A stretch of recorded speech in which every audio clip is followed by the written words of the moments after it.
এই স্কুলটির ইতিহাস যদি আপনারা জানেন বা শুনেন অনেকেই অবাক হয়ে যাবেন। বাংলাদেশের এমনও গ্রাম আছে যে গ্রামে ২টি করে সরকারি প্রাথমিক বিদ্যালয়। কিন্তু এটি এমনই একটি বেসরকারি প্রাথমিক বিদ্যালয়, এটি হচ্ছে গুচ্ছগ্রাম বেসরকারি প্রাথমিক বিদ্যালয়।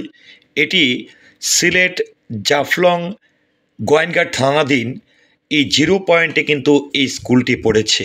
এই স্কুলের ছাত্রছাত্রী কিংবা তাদের পরিবারের এমন অবস্থা, ২টি টাকা খরচ করে সন্তানদের পড়াশোনা করানোর মতন কোনো ক্ষমতা নেই। সাধারণ মানুষের সহযোগিতার মাধ্যমেই এই প্রতিষ্ঠানটি পরিচালিত হচ্ছে। সরকারের সুদৃষ্টি কামনা করছি, সমাজের উচ্চবিত্ত মানুষের সুদৃষ্টি কামনা করছি, সহযোগিতার হাত বাড়িয়ে দিন। বিশেষ করে সরকারের কাছে দাবি রাখছি, অবশ্যই এই স্কুলটি সরকারিকরণ করা হোক। প্রতি বছর আমরা একদম বিনামূল্যে, মানে এখানে কোনো বাচ্চাতে কোনো 10 টাকাও না হয়, একদম পরীক্ষার ফি যেমন ফ্রি। 4 জন 5 জন ফুল আসলে তো জায়গা দিতে পারে না, জায়গা দিতে পারে না।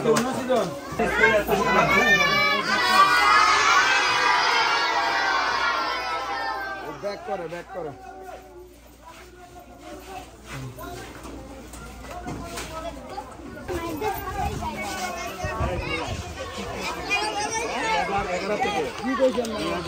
থেকে এই পর্যন্ত 70% পাস, মানে একজন এই পর্যন্ত ফেল নেই আমাদের এখানে। এইটা সবচেয়ে বড় অর্জন, কষ্টের সবচেয়ে বড় অর্জন হইতেছে যে এই যে 5টা। এর বাদে পেনাল্টি বৃত্তি, এর বাদে হইলো যা আছে এই স্কুলে আছে, টেলিফোনে বৃত্তিও আছে।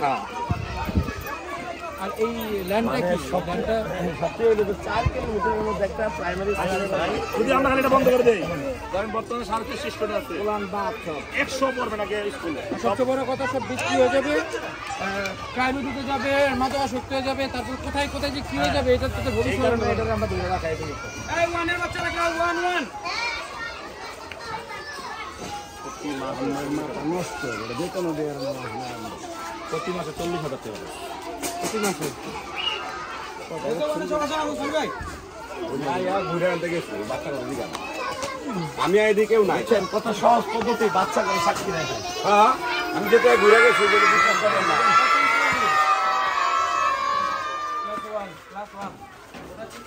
জায়গা নাই ভয় কেন রাখছেন? এক একজন এক একটি মিলে 5 ধরে যান, 1 2 3 4 5। তোমরা কেমন আছো সবাই?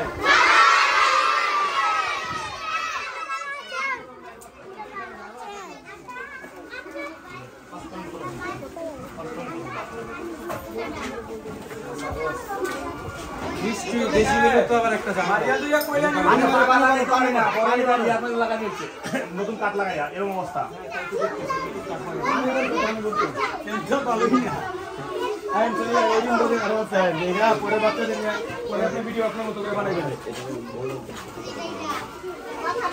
বলেন, আমি তো যাই। হ্যাঁ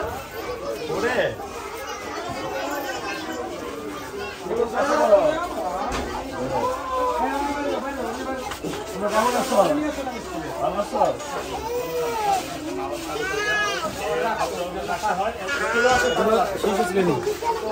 এইখানে যা আছে সব সমগ্র মানুষের বেশিরভাগ।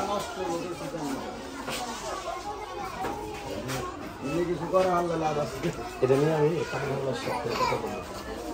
আপনি আমি তো আগে নিবন্ধন দেন, তো এই জানতামই না খারাপ সময় লাগে।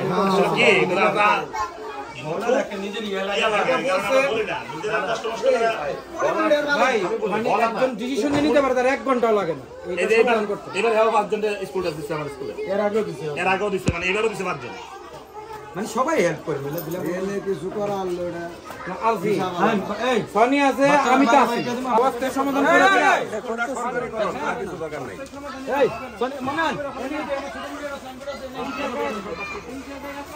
সাইনবোর্ডটা তো ছিড়াবে।